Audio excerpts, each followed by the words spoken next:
Good evening, Golden State Republican women and family, friends, guests.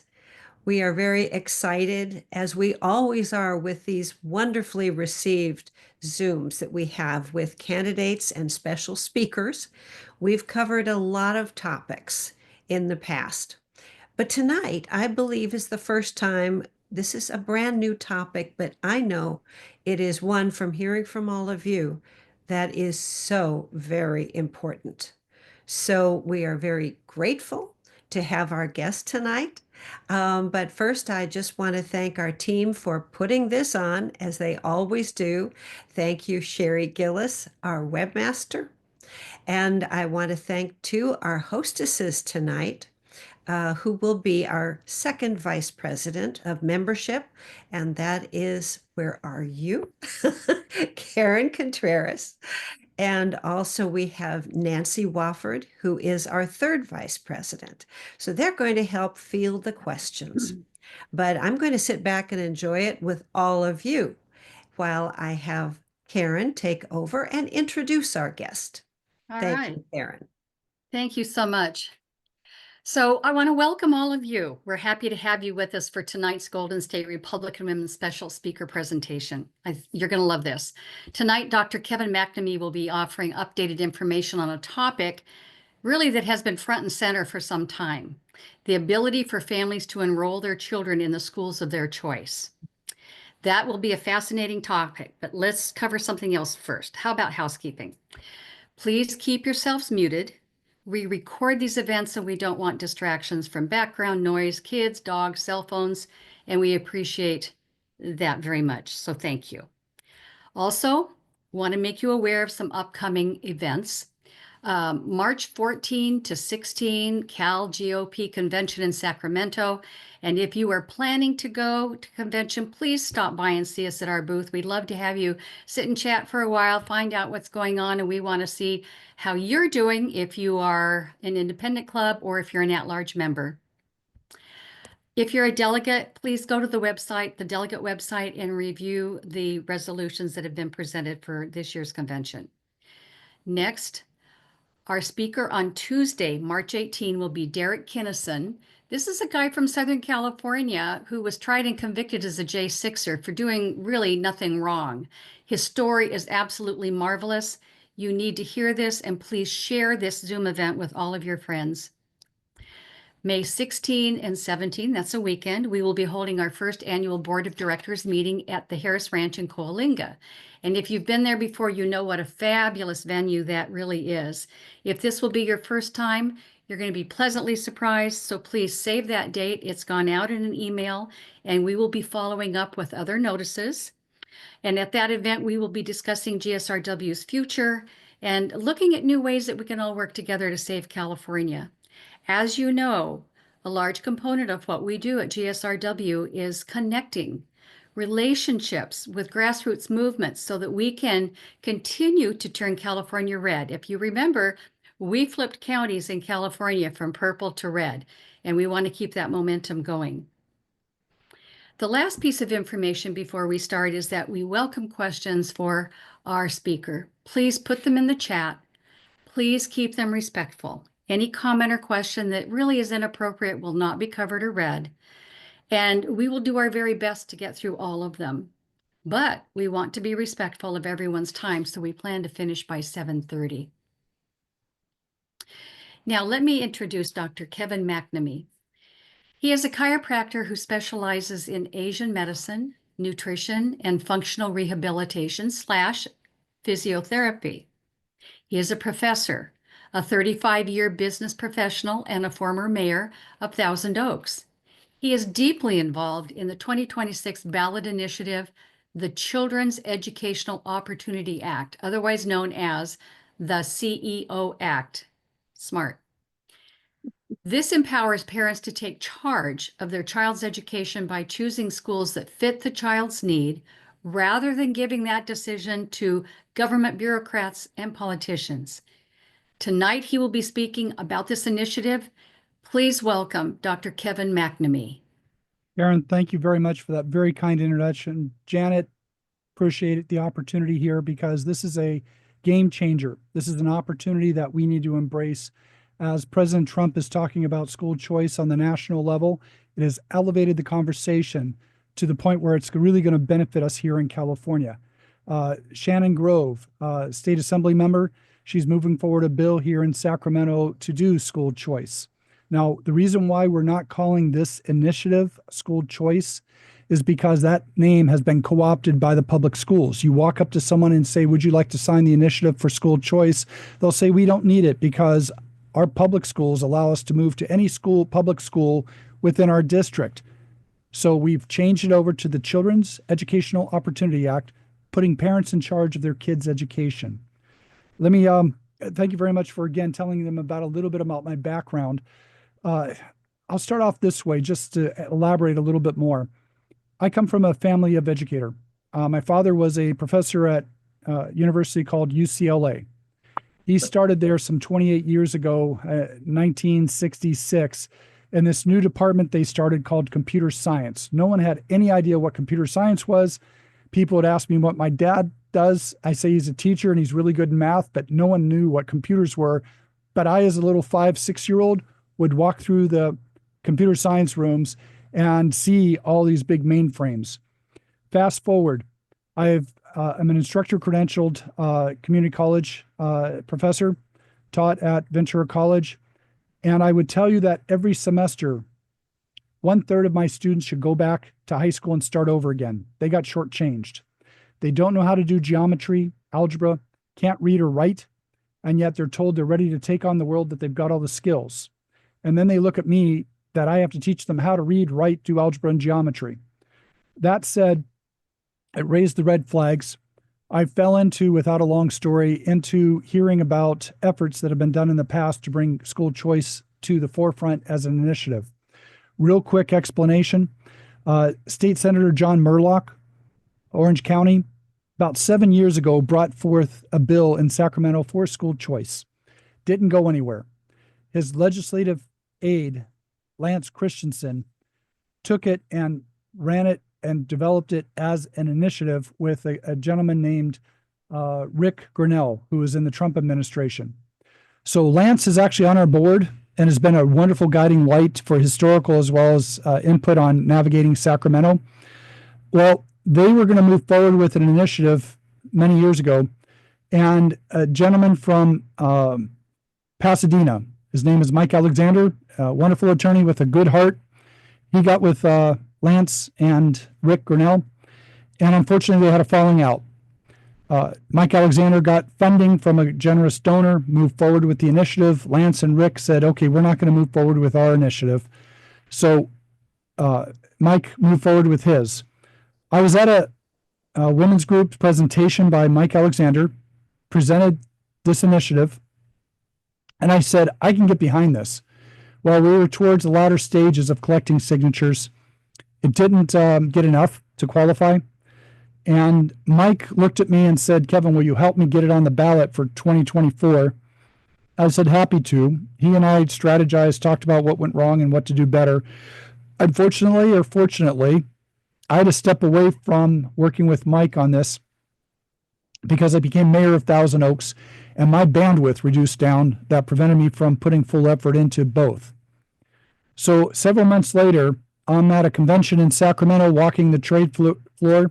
People pulled me aside, said, Kevin, what's going on with this initiative? And I says, I don't know. Mike's not returning my calls. They said, funny, we're not getting callbacks either. So a group of about 20 people, Lance Christensen included, we had a meeting there in Sacramento at this convention. And they said, Kevin, will you head it up? And I said, let me check with my wife because it's going to take time away from her. And I want to, get her blessings on it. And she graciously did. I owe a great deal to that woman for allowing me release time to go do these things. I've been working on this for about 2.5 years, developing coalition. We were going to move forward in 2023 to get it on the ballot for 24 until it became evident after I submitted to the Attorney General's office for title and summary that were major things that needed to be addressed to make certain the monies go towards education and not enriching mom and dad. So didn't move forward with the 24 initiative, have gone back and closed a lot of the how shall I call them? Holes that would allow parents who are not looking to use the money for education, but for other purposes. Those have been secured through legal language that prevents that from happening. So here we are. We're looking at 2026. There is 3 phases that we're going to outline here for you in another PowerPoint I'll do here in just a moment. We're in phase 1 right now, but let me do the following with you. I'd like all of you to please, you're never going to have a speaker ask you to do this. Take your smartphone out. Just leave it aside because we're going to do an exercise at the end of this short presentation that takes about 2 minutes to explain the Children's Educational Opportunity Act, CEO Act for short, putting parents in charge of their kids' education. 35 years ago, the teachers, the unions, politicians all said, if we had more money, we could do a better job in education here in California, kindergarten through 12th grade. If we had more money, grades would go up, standardized testing would go up. So the people of California responded with something called Proposition 98. 35 years ago, they passed Prop 98, which requires 39% of the state's budget to go towards kindergarten through 12th grade education.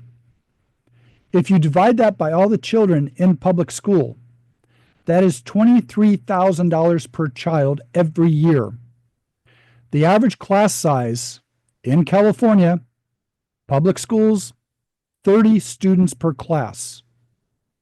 So if they each bring 23,000 times 30, the gross revenue for that classroom every year is $690,000 to run that classroom. On average, we pay our quality teachers $92,000. And I see all the ladies there. I could see the numbers clicking there. Where's the other $598,000 going? It's not going to teachers' aides or tutors or learning resources. It's going to staff and administration.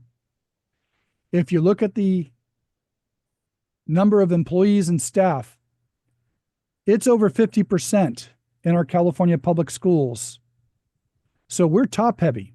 We have more staff and administration than we do teachers. That's where the money's going. It's not going to the classroom. It's not going to learning resources. But yet for the past 50 years, we've been on a steady decline based on standardized testing that once upon a time, 50 years ago, California was tops in the nation. People looked at California as the model on how to do education 50 years ago. Today, we're at the bottom for reading, English, math. So I don't see anything structurally happening here that's going to change the demise of California's public school. Now, there's a study done by LA Times recently that the Los Angeles Unified School District, 73% of the 11th graders are getting A, B's, and C's, and yet only 19% are passing the proficiency exam in reading and in math. So what this means is grade inflation. They're giving the children A, B's, and C's to make the child feel like they're really learning something when they're not. And it quiets the parents because parents will come into my clinical practice saying, I've got a child is getting A's in high school. They're doing so great. They've got a 4.3 grade point average. And I would meet the child and start quizzing them on the subject matter that they were taking in school. They weren't learning the material. So when I heard this initiative come forward, I thought, this is the answer.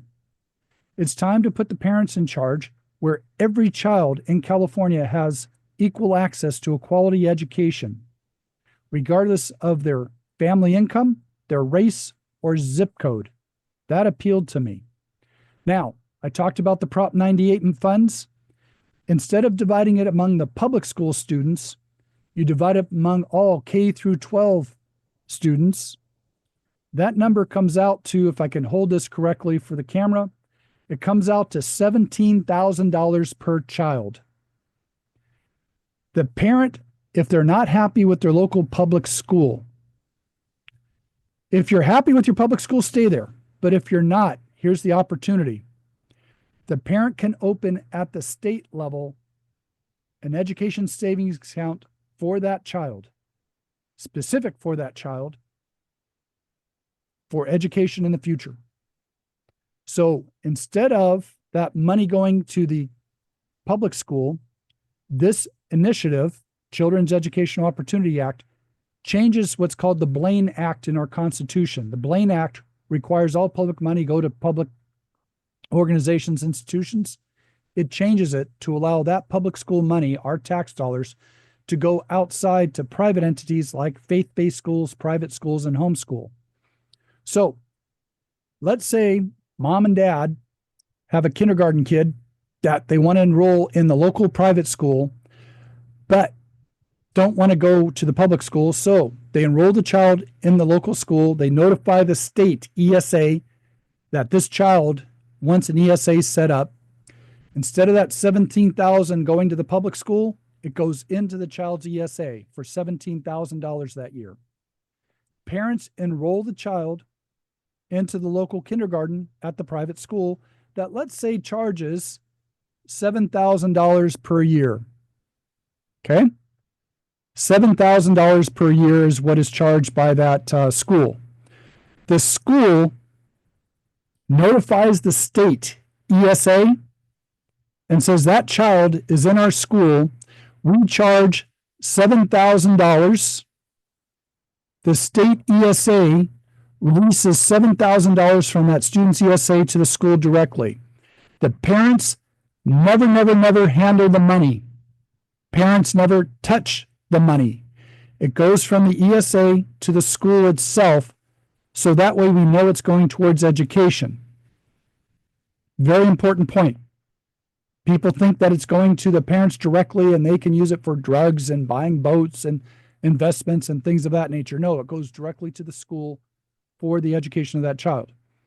So your question you're asking is, well, wait a minute. That leaves $10,000 in that child's ESA. It will begin to earn interest and rolls over year after year for future education expenses. And those investments will be principal sparing type instruments like T-bills, treasuries, things of that nature. So let's fast forward 13 years to 12th grade with this same $10,000 left in there earning interest. Well, 13 years later, you're going to wind up with $130,000 sitting there for trade technical school, college, community college, university, postgrad for the remainder of that child's life. You go a long way to stop and reduce student loan debt or eliminate student loan debt. You've opened up trade tech, community college, university, postgrad for many students that couldn't afford advanced degrees. Now, it gets even better. After 18 years of age, that student can transfer some or all of the balance left in the ESA to a family member's ESA, just like the wealthy have 529 programs. I call this the 529 program of low-income and moderate-income families who can move money around from kid to kid in the 529 plan. This now opens up opportunities. For example, let's say the older brother is a plumber and is not going to go back to school, has the trade, doing well, but has $50,000 sitting there earning interest. The younger sister is going to medical school for $200,000. The brother can transfer some or all over to the sister's ESA to help reduce the debt to go to school. Now, I've shared this model to a lot of people, and they ask, there's got to be a catch here. This is too smart. This is way too simple. This makes way too much sense. And I tell them, I agree. We have low-income and moderate-income students who do not have the financial means of the wealthy families to get their kids out of an underperforming school. I submit to you that this is equality and equity all tied in one. Equality, and that everyone gets the same amount of money each year for education. Equity, because if everyone does it right, they could wind up with a great education and a great career at the end of the road. Now, Question for all of you. Do you think the parents should be in charge of their child's education? I better see a lot of heads. Yeah. Do you want to reduce crime, reduce prison population, give students hope of a brighter future through education? I better see a lot of yeses. Well, here's an opportunity for all of us to give children a quality education regardless of race, income, zip code, is the Children's Educational Opportunity Act. So I'm going to ask you to do the following two things. I want all of you to turn on your phones and call the following phone number. It's actually up here, but I've got it here on the screen.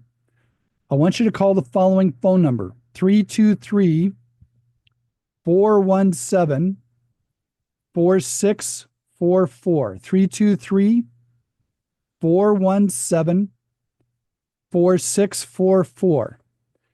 What is now going to happen is that we are going to text you a YouTube link with a free video that's 4 minutes long that talks about the CEO Act and all the things I just said. So go open up your text messaging, go to the text, click on the link, and you will see a video start to play that's 4 minutes long. Ignore that it talks about the 2024 election. I got to change the video, but we're pushing for 2026. This is going to do a couple things for you. Instead of you trying to remember everything I just said, click on the link to your spouse, your brothers and sisters, the grandparents, the aunts, the uncles, play it for them so they can view it. You can also copy the link, text it to family and friends, but include in that text, call the number, because by them doing that, we now are able to reach out to them. When we start initiative signing, we can send them a text saying, it's open, go to this website. So that's the first thing. All of you should be done with that. Do save that link somewhere on your smartphone that you can call it up quickly. When you talk to someone about this, they can look at it for 4 minutes. Here's step 2 I'd like all of you to do. I want you to go to this website. So open up your smartphone browser. I'd like you to go and type in educationopportunity.org. I'll repeat it a couple times because I know as a professor, you got to say it 3-4 times for people to know it. Educationopportunity.org. That's also up here on the screen if you missed it. Educationopportunity.org. All right, now you should be seeing something on the screen, which is our website that says get $17,000 tax-free for your child's education. Go down just a little bit. There's a form there. Right now, I'd like you all to please enter your name, email, phone number. I'm going to cough here. Hold on.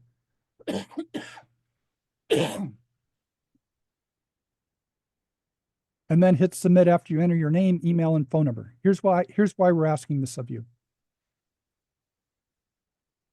I want 1 million people to go to our website and enter their name, email, and phone number.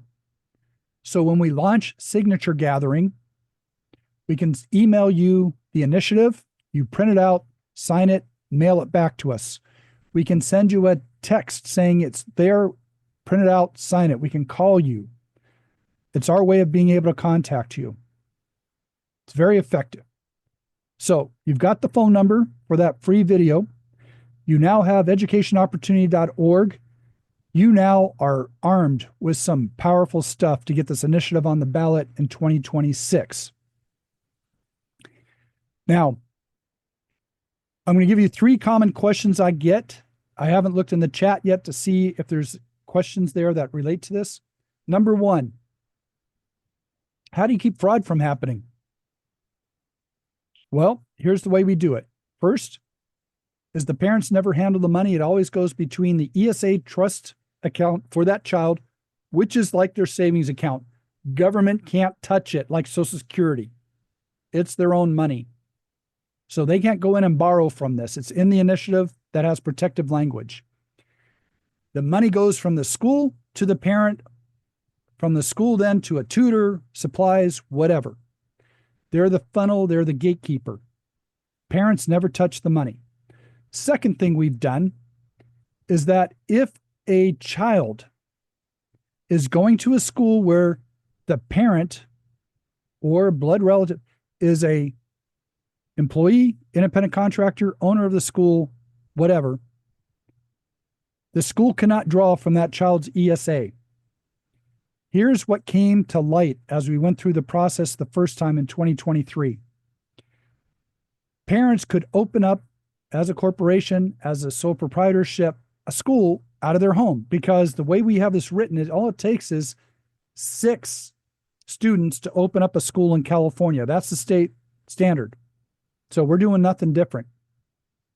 6 kids, the parents open up a school and they start drawing $17,000 on those 6 kids if they're their own kids. You follow?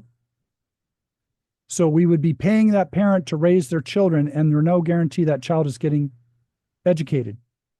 So by having this criteria in there that the school cannot draw from a student's ESA if that student's parents are an employee, independent contractor, owner, corporate partner, whatever, that helps protect that. Third is that the schools who are participating every year, they must do an independent audit and pay for it, submit the results to the ESA Trust Board. If there's anything that's looking awry or they're getting complaints from parents about the school misappropriating money, ESA Trust Board send in auditors to look at the books. That alone right there ties in a lot of potential for abuse of the money. Another one that's being added right now, I got off the phone with the attorney at the Legislative Analyst's office, is that we cover a number of expenses children need: tutoring, testing fees, tuition, special needs services, transportation to and from school and school activities, supplies, and there's a whole lot more. What we realize that parent could want to drive that child to and from school and charge $17,000 per year for that transportation. So we are applying that same criteria. If it's your kid, you can't draw from their ESA if you're driving that kid to and from school. So that's some of the protective mechanisms we have in there, so it doesn't wind up as drug money or investment money for the parents. It goes to education for the child. That's number one. Second question we get, what about the private schools and the faith-based schools if the state mandates that you've got to teach topics that the schools don't want to teach? And you guys know the list. We have provisional language in there. If a school feels there's any objectionable topic or subject content that they don't want to teach, they don't have to and still can be in the ESA program. For the faith-based schools, same type of protective language for faith. If you're a faith-based school taking government money, the question is, do we have to stop teaching faith? The answer is absolutely not. You keep teaching faith. In fact, you can use the money from the ESA to buy religious materials and religious curriculum. Pretty awesome, right? So we've done protective language in there because of the evolution that has occurred and good feedback from the public as I've shared this with them. And we've tightened it up to where I'm feeling very confident with it. And let's say, for the sake of argument, there's something that we missed. You have an initiative, you have a bill. Bills change based on the legislature every year. Let's put the finger in the air and let's see which way it's going. I'm not real happy with the idea of doing this as a bill. It depends on who's governor and who's in the legislature. The initiative process has been around since 1911. This is the People's Bill. It bypasses Sacramento and the governor and the Assembly and Senate. Example is Prop 13. That is an initiative. That's a bill from the public. In order to change an initiative, you must run another initiative. Prop 13 since 1978 has been unchanged until 2 years ago when another initiative was run to modify Prop 13. That I like. It's more secure. It's less likely to change.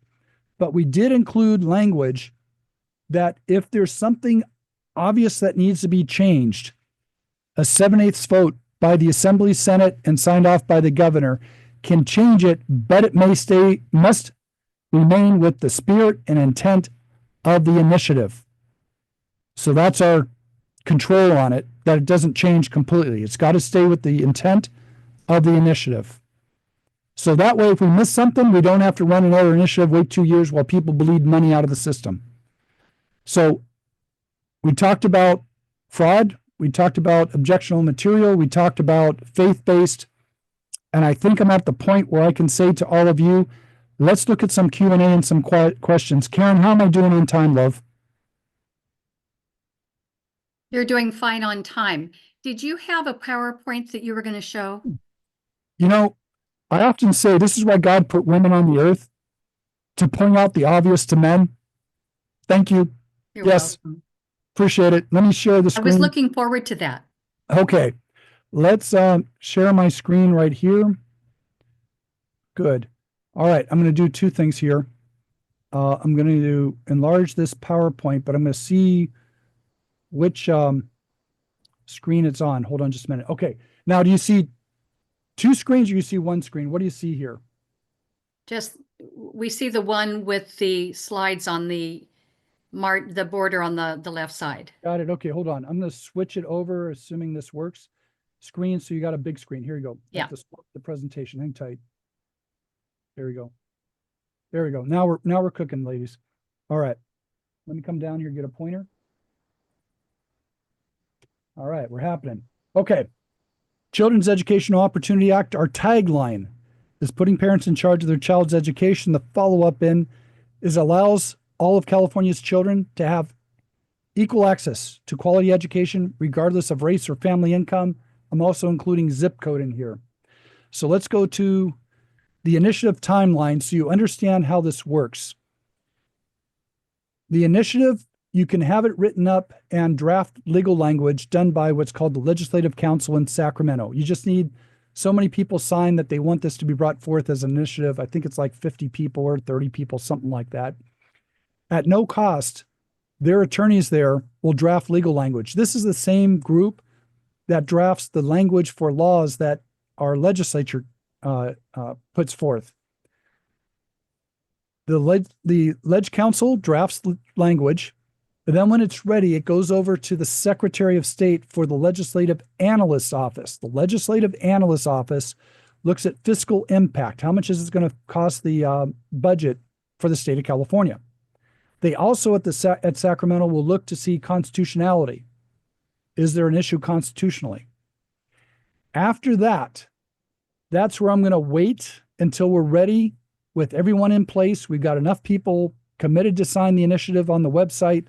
We've got all our ducks in a row. We've got some donors for paid signature gatherers.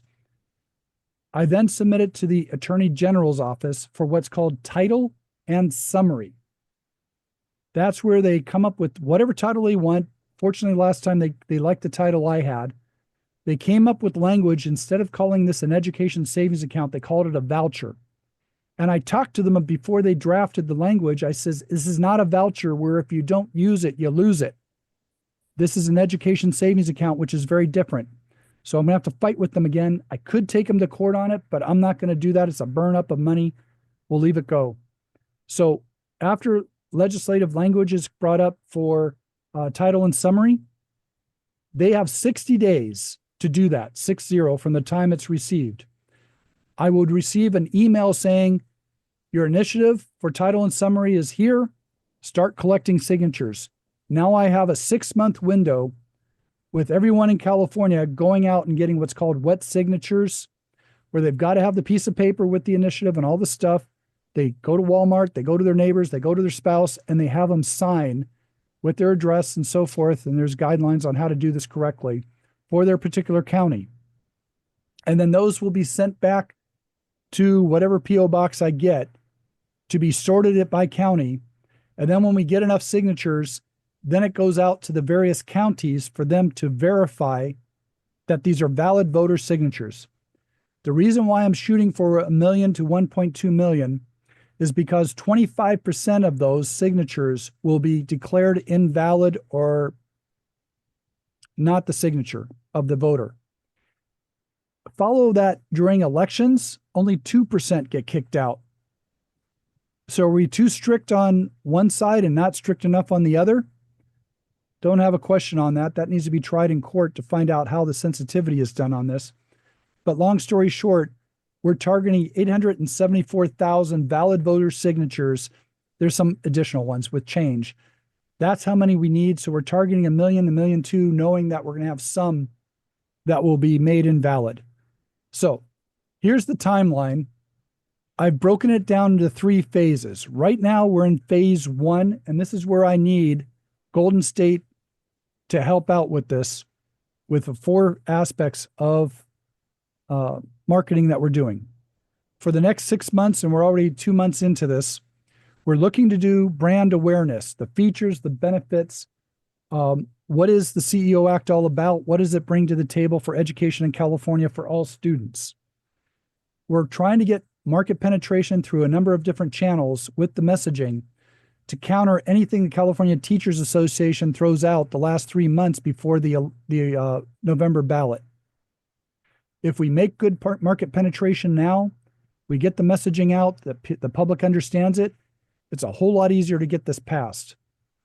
We want to also drive the voter to the website to enter their name, email, phone number, so we are able to reach out to them inexpensively and get them to sign the initiative and send it back. We also want people to share this with others, whether it be the video that I gave you, that 323 phone number, or to go to the website. And we want people to commit to sign the initiative. That's the big emphasis here on phase 1. I'll go through real quick on phase 2, which is actually the signature gathering. Now, we've got a great person on board with us who helped with the Gavin Newsom signature collection recall. His name is Mike Netter. He's on our board. So he's been wonderful. This is where Mike Netter will shine, along with, I just got off the phone today with someone else who is coordinating signatures here in California for other initiatives. And he loves the idea. He says, Kevin, can't help you in phase 1, but call me for phase 2. Again, we're targeting 1.2 million to get 874,000 and change. Again, we continue with brand awareness with our marketing and advertising. Let's move into phase 3. The initiative has got enough valid voter signatures to make the ballot. Now we're moving to phase 3, which is 10 months of call to action. We want to counter anything that the California Teachers Association may put out. I can already tell you, based on digital marketing and the public school supporters, what they will say is that, oh, the problem isn't money, why we're failing. It's due to the parents. It's the parents' fault. Others, public school supporters, are saying, oh, it's the standardized test. Yeah, that's it. It's the standardized test fault. It's the parents, and it's a standardized test. And I respond back to them, at what point are you going to pull down the mirror, take a look that it's the system that we have in California's public schools is fatally structurally flawed. That's where it lies. Don't blame everybody else. You wanted money, you got money. Now it's the parents' fault? Now it's the test's fault? No. We need to give the parents the opportunity that if it's not a good fit, get them out of school. Move into something else. We continue in phase 3 talking about features and benefits. And then we got, again, counter opposition from the California Teachers Association. But also I found out that the National Educators Association is tracking this bill quite closely. One of the people on our board was at an NEA board meeting, which is pretty tight. They only allow certain people in there. Came back and told me that, Kevin, the initiative here in California, the Children's Educational Opportunity Act, they spent some time talking about it and they were watching it. So they're worried. Now, according to the Legislative Analyst's Office, California public schools, and you may want to write down this number, they have a budget of $127 billion every year, and that grows with the California economy. 127 billion with a B. What the Legislative Analyst's Office figured was 6% to 10% shift in monies from the public school to the faith-based private school and homeschool market. That's it. When I tell business owners that, they're going, and they're freaking out over 6 to 10%. I said, yeah, during COVID, all the business owners had an 80% to 90% drop in business. Yeah. So they're freaking out over this. We need to increase our market reach, our messaging, features, and benefits through multiple channels. Phase 1, phase 2, and phase 3. So let's talk about phase 1, where we are right now, and what I need from the Golden State Republican Women's is phase 1 awareness, engagement, marketing instruments, 6 months. Let's go through these.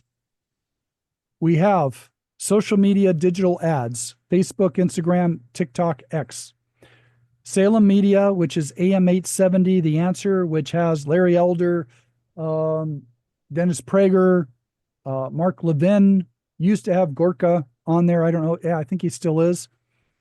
They're doing the digital marketing. They're taking the interviews that we do in-house, bring them down to 1 minute to 2 minute kind of ads. They're going on social media, Facebook and Instagram. I'm putting them on TikTok and X as well as YouTube. But I go in and I respond for the CEO sites for Facebook, Instagram. One, it gives me feedback of what the arguments will be from the opposition. But two, addresses questions from people who are supportive but have questions. What I need from the women here is be a social media warrior for me.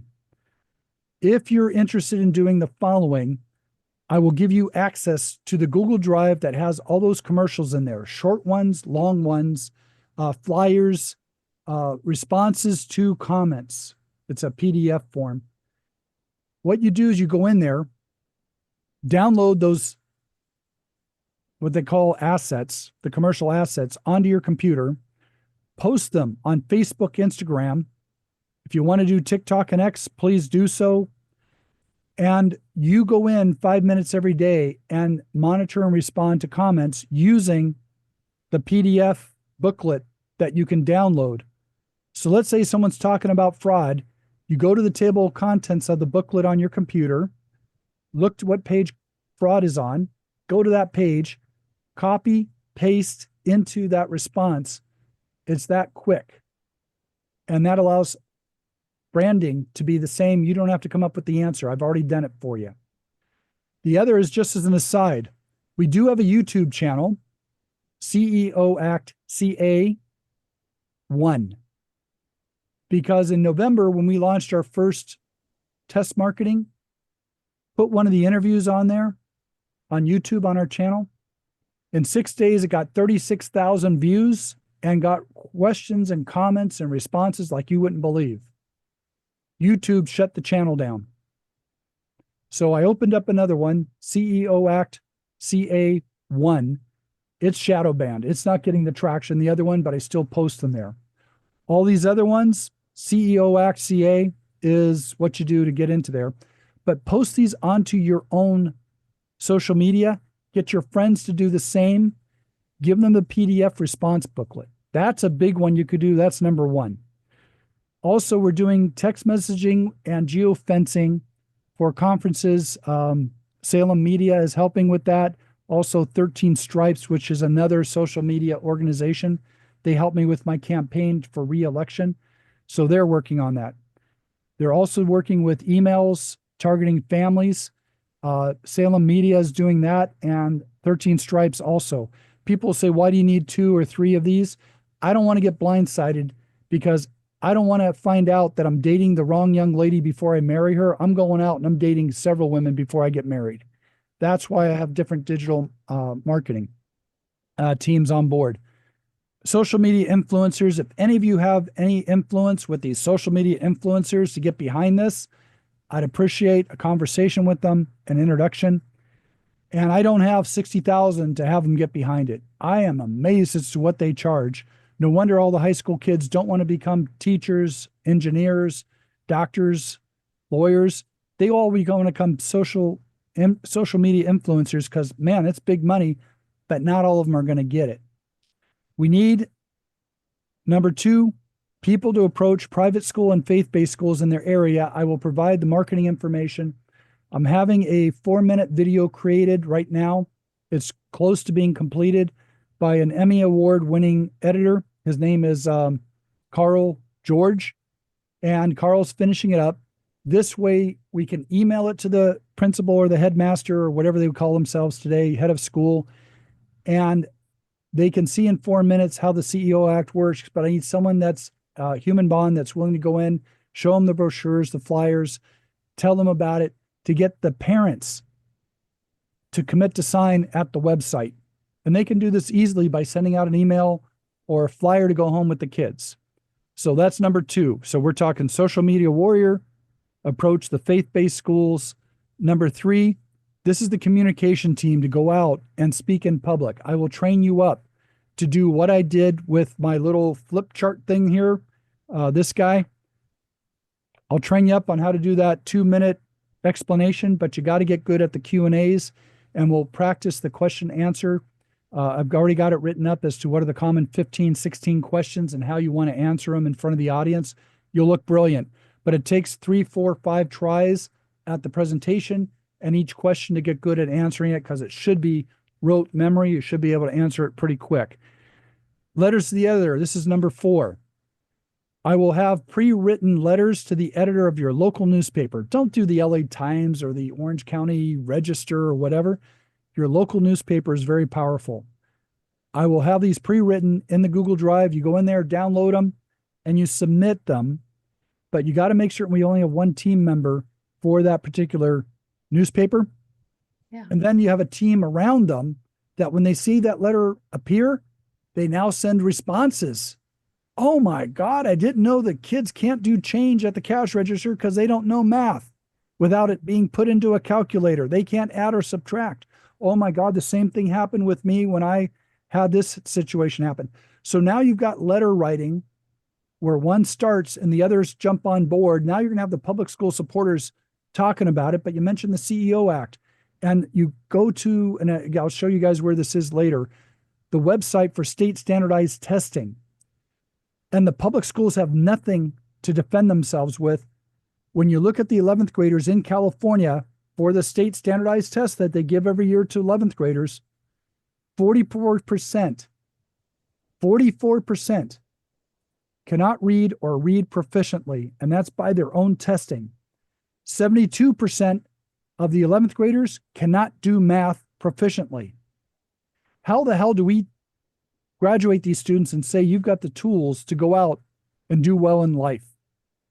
So that will be part of the letters to the editor, because it's really hard to argue that we're doing a good job in our public school when, oh my God, San Mateo, oh my God, Modesto, oh my God, Conejo Valley School District, you think you're doing so well? And then when you break it down by race, Hispanic, Black, Asian, Caucasian, they're all doing very poorly.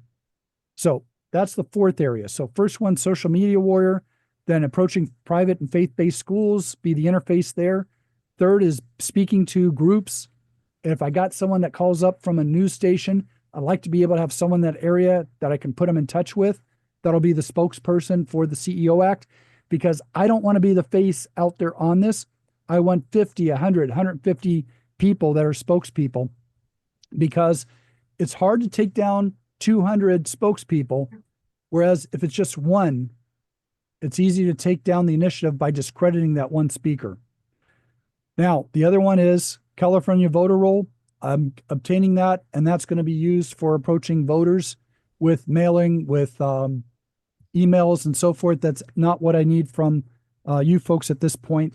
But those are the 4 areas we just talked about: social media, approach the private and faith-based schools, speaking to groups, and letters to the editor. And some of you may want to do some or all. It's up to you. Let's go on to the next one, see if this is important. So Dr. McNamee, we have about 10 minutes left. I was going to say, yeah, we're coming up to the end. So let me see if I can figure this out. Hold on just a minute. I want to get out of the screen, see if it'll let me. Oh, I got to come over here. Stop share. Good. Okay. I've now stopped shared, correct? You guys are seeing on the screen or no? We're seeing you. Oh, good. All right. So we're there. Yes, thank you. So Karen, did you want to start your questions? I'm going to do that. Yes. And then Nancy and I will trade off. Yes, So somebody just commented that she had a flip top phone, not a smartphone. I would imagine though that she could go to your website on her laptop or She can't. computer The and other is sign up. a family member like that 12-year-old snot-nosed, pimply-faced kid who knows everything about technology, has got the best and greatest smartphone, use theirs. Okay. All It right. pisses me off when I go in, they always say, your phone isn't working. Oh, this is easy. It's intuitive. No, it's not, as I want to slap them upside the head. Okay, so one of the first questions was, what type of qualifications do the private school, I assume educators, have to teach students well so that they are prepared? So what are the qualifications of the educators in the private schools? Great question. No different than what's taking place today. If you look at the private school and faith-based schools compared to the public school, they exceed greatly compared to the public school and usually at half the price of what it costs to educate in the public school. So why do I want to muck with something that's working? The other is the private schools and faith-based schools do not have tenure, where if you're not doing a good job, they can't fire. Teachers in the private school and faith-based schools usually are on one-year contracts. If they're not producing, they're asked to leave. They're not renewing their contract. They bring someone else in. So for me to put that in there as micromanaging, leave that up to the school, because as these schools, by the way, in order to get be an eligible school, you can opt in to be an eligible school. You can opt out. Parents can opt their kid into the CEO Act. They can opt out if they're not happy.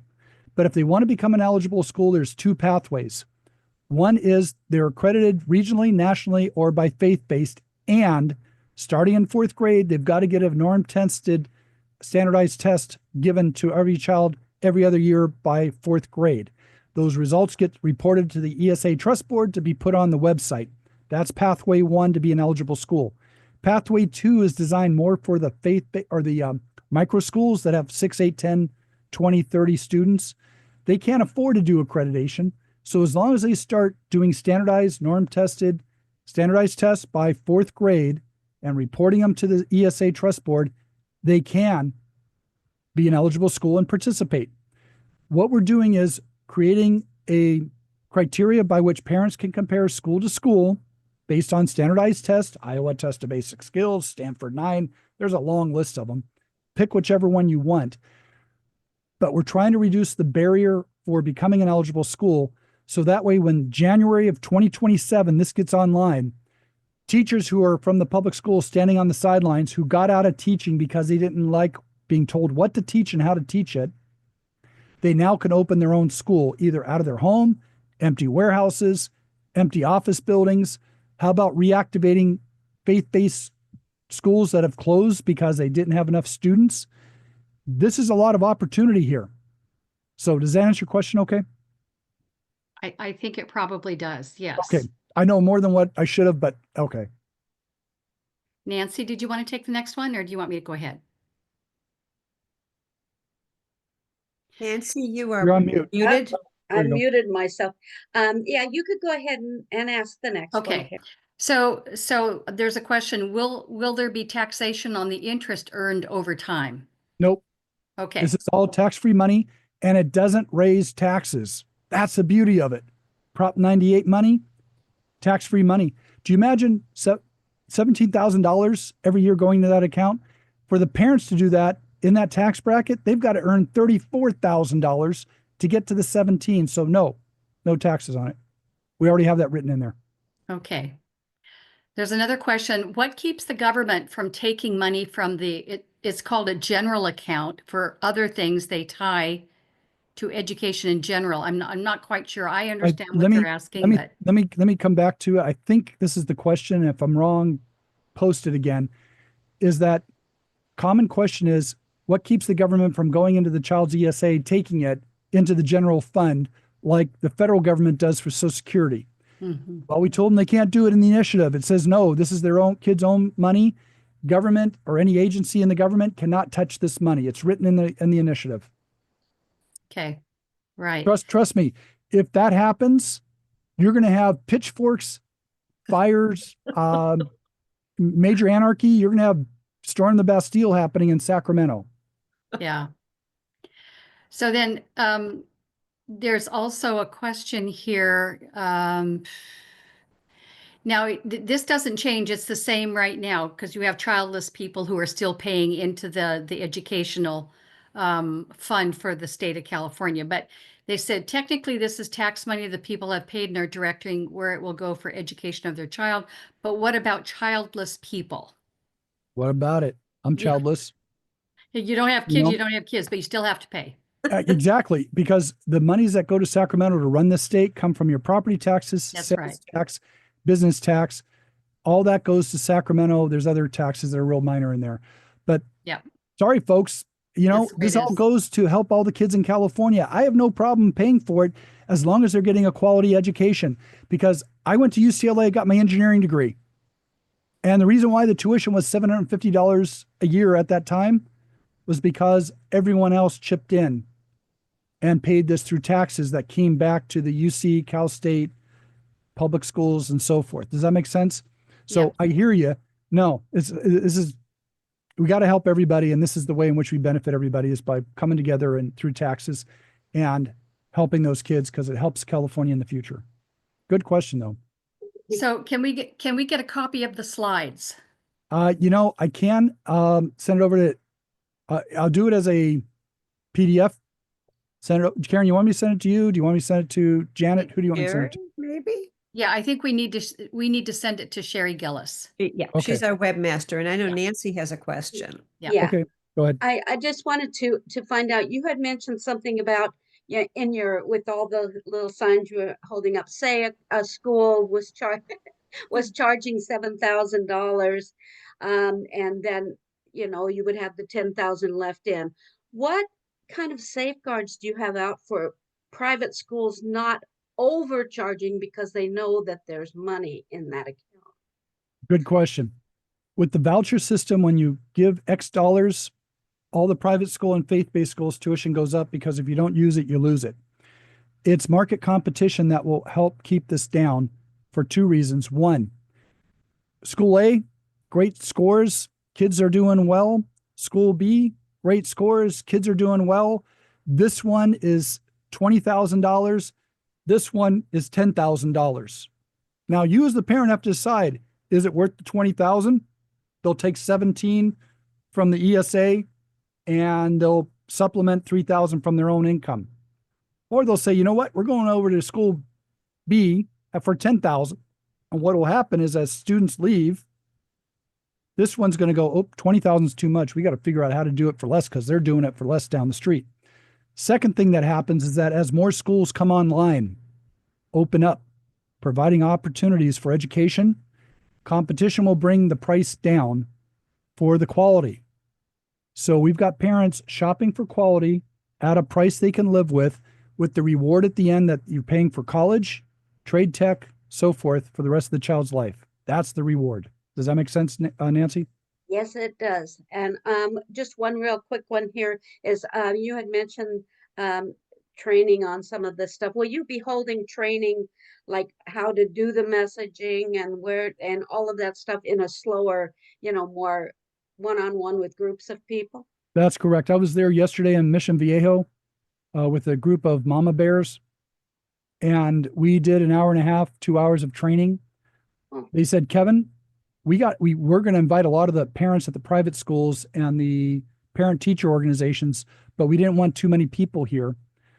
So we've decided that they're going to do it again with the parent teacher organization, all those other parents at private schools, to hear about this and spread the word. But afterwards, we're going to do more of a training to do public speaking and to how to do social media, letter writing, how this all works one-on-one. If it's within a reasonable area, I will travel. If not, I will do it via Zoom, which I'm not real happy about as a professor. I find it's best having the person in front of me than doing it Zoom, but that's me. That's how I teach. So to answer your question, yes, have Saturn station wagon. We'll travel. I'm there. Okay, how many names are on the petition that is online? Say you print it out. Can you get other names? Are there 6 of them or what? Well, it depends on, we're going to do it on 8.5, just getting down in the minutia. We're going to do it on 8.5 by 11, because you can do 8.5 by 11 so people can print it out at home. You don't have to do the 11 by or 8.5 by 14 or what 8.5 by 11 that legal paper does. I don't know why people do that. We're doing 8.5 by 11. We'll probably get maybe 2, 3, 4 at the most, depending on how much text is above from the Attorney General's office for title and summary. So I can't tell you right now because I don't have it back, but it's going to be one where we're going to have to get a lot of paper back because we can't fit a whole bunch on the initiative simply because we're not doing the larger sheets of paper. We're doing 8.5 by 11. Okay, thank you. Back to Karen. It sounds like a great radio show. Back to We're you, running Karen. out of time here, but there was one question that I would like for you to answer. I would assume that these accounts need to be started while the person is a minor and in education.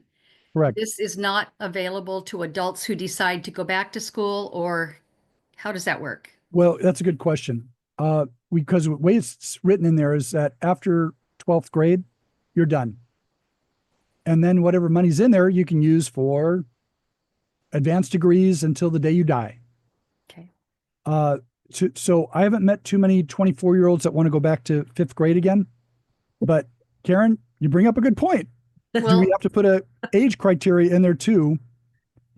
somebody was asking, well, if they want to Yeah. go back and get a master's degree, and Yeah, no, that is a really good question. I like this because could it be that someone comes into the country who's not supposed to be here and they're 15, 16 years of age, but they go back to 1st grade and start over again? Hold on. I got to make a note. Good question, whoever asked that. yeah. Yes, I see that question right here. Yeah. Let me send that over to the attorney and see if we can put an age criteria, because I don't want to do it where a senior, because mom held them back for 1, 2 grades, they're 19, 20 years old, but still finishing up 12th grade. I don't want to hurt them, but I don't want someone who says, oh, I want to get a master's, so I'm going to go enroll, as you say, in 5th grade again, so I can get 17,000 put in there for college. You follow? But then again, it's not going to be that much because they're going to be taking out money to pay for that private school or faith-based school. You follow my thought? Yeah. So that's a good question. Thank you. Appreciate it. This is why I love doing these presentations. Good question. Okay, next one. Real quick, so we're not running out of time here. Okay, so there's one more that we're going to, there's one on special ed. This may take a little time, but I think you can do this quickly. Are the schools going to have to set up special ed? Because this is what takes up most of the money in public schools. Great question.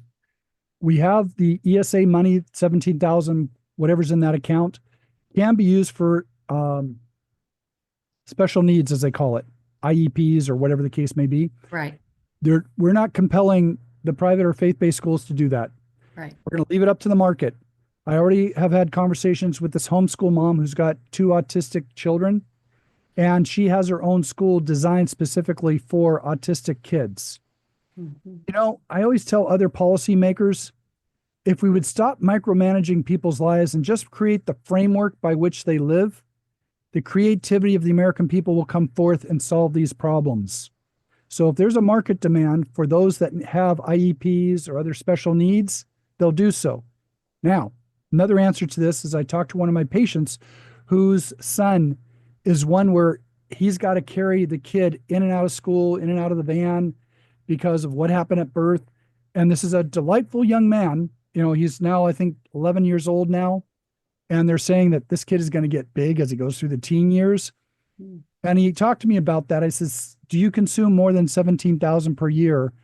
And he says, oh, yeah. I said, well, then you got to make that decision that you should stay in the public school realm just simply because of your special needs. Financial demand would exceed 17,000. Does that make sense?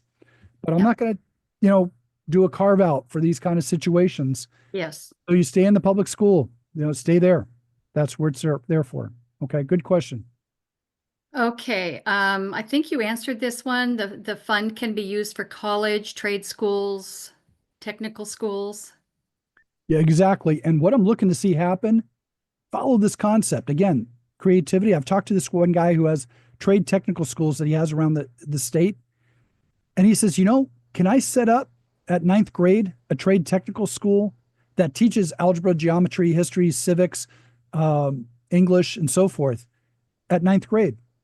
I said, absolutely. My work as a reserve officer with the LAPD, a lot of those kids that drop out because they're kinetic learners, they want to learn how to build a building, hang drywall, do HVAC. This would be ideal for them to keep them in school, learning a trade. So when they graduate, they're a journeyman able to make great money because they don't see relevance to learning Shakespeare. Who cares about Shakespeare when you got to put paint on a wall, hang a drywall, do insulation, you follow the drill? That's the kind of stuff that can happen with this Education Savings Account and the CEO Act. Does that make sense? Yes. So is this initiative applicable to every student that is in school in California, or only to those that are legal citizens? The Supreme Court ruled on this. If the child is here in California, you've got to educate them. We have no choice in the matter. So if the child is here residing, they're included, regardless of their legal status. Okay. And I can tell you that some 80% of LAUSD, Los Angeles Unified School District, the children there are here in this country illegally, but we educate them. And that's the Supreme Court decision. I'm not going to go against it because that would be unconstitutional and this initiative would be thrown out. Yeah. And then the very last question. Have you gotten support from Orange County education administrators or trustees? Are these the ones for public school or not? I would imagine so. No, I haven't talked to them. I have no idea where they stand on it. I can tell you that the public schools, so it's the public ones. I haven't, but I'd be surprised if they were sympathetic to this because they are really worried about this to the point where I had been followed in my vehicle where I had to pull over, call the chief of police. Would you run this license number for me? I'm being followed by a black truck and they're about 10 feet behind me and the guy's staring at me, not talking on the phone or doing anything else. So he says, yeah, it comes back clean. We're sending out a black and white. I said, thank you. Well, the truck left, which was fine with me. But the public schools really are fearful of this to lose 6 to 10% of their budget. It's like, holy cow, you guys. Yeah. So anyways, good question. But the answer is no. If you got ties in with them and they want to hear about it, fine. I can tell you every time I and other people who go out and speak on this topic, the public schools send someone to be that spy in the back to hear what we're saying. And I can usually identify them because when I start talking about the steps and the failings of our public school, they look as though they just ate a lemon. They are not happy. So long story short, I'm focusing on getting teams throughout California to be communication experts in various areas. And, Karen, how can we do this that everyone on this Zoom, let me know what you want to do. Do you want to be a social media warrior? Do you want to reach out with letters to the editor? Approach your local faith-based private school? Do you want to be a public speaker? I'll come out and train all of you guys.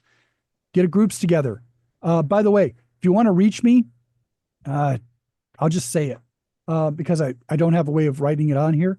Give me a call on my cell phone, folks, either through Janet, Karen, but my phone number personal is 323. Wait a minute. Hold on. Sorry, given the wrong number. My number is 818 434 7234. 818 434 7234. Send me a text that you're interested. I live in Temecula. I got a group of 10 women or men that want to get trained up. Can you come down? It's like, I'm there. Let's set a date, time. I'm on my way. I'm located right at the Oregon border. I'm there via Zoom. I'm not going to go that far north. Sorry, can't make it. Nancy, did you have anything else you wanted to ask the doctor before we wrap up? No, I think that his 10-minute presentation was well timed. Good job. Spot on. I want to again extend my thanks to all of you, your graciousness here. Thank you so much. I think with Trump elevating the conversation for school choice, we have Shannon Grove raising Yes. the conversation. This is now getting out in the public. The timing on this is perfect. I wish I could say I had something to do with it, but I didn't. Time to take advantage of it. Let's get this on the ballot, and it takes a little bit of effort from everyone here to make it happen. Thank you so much. Appreciate it very, very much. Thank you so much, Thank Doctor. you. So thank you all for joining us tonight. As a reminder, our next Zoom speaker will be January 6er, Derek Kinnison. He will tell us all about his experience, so please join us on Tuesday, March 18. So look for announcements to be coming very soon. If you haven't already done so, sign up for the GOP convention. We'll see you in Sacramento. And a final word from our president, Janet Price. I just so have appreciated this time. And thank you, Karen, and thank you, Nancy, for hosting so beautifully. In my opinion, it could have gone on for another hour. It was filled with wonderful information and hope. I did hear Michael Alexander present this 3 years ago, and I was excited then, and I'm even more excited now because, as he said, we have a brand new light shined on this by our new President Trump. So that is very exciting.